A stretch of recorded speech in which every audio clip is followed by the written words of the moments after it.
আমাদের বাড়িতে ভাত রান্না হয়েছে। এই যে এটা হচ্ছে পনিরের চপ, এটা হচ্ছে প্রোটিজ, আর এটা হচ্ছে একটা পেঁয়াজি টাইপের করেছি। এখানে রয়েছে দইয়ের চাটনি। দইয়ের চাটনিটা কীভাবে রান্না করতে হয় সেটা আপনারা আমার ইউটিউব চ্যানেলেই পেয়ে যাবেন।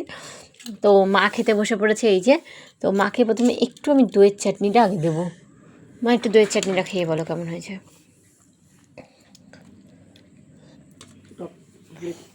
এই পেঁয়াজি দিয়ে একটু খাও, দেখো কেমন লাগছে।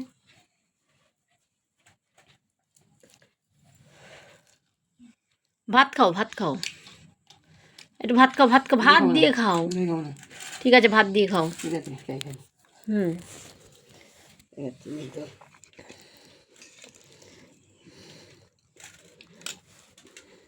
মা এবার পেঁয়াজি দিয়ে ভাত মাখছে আমার মা।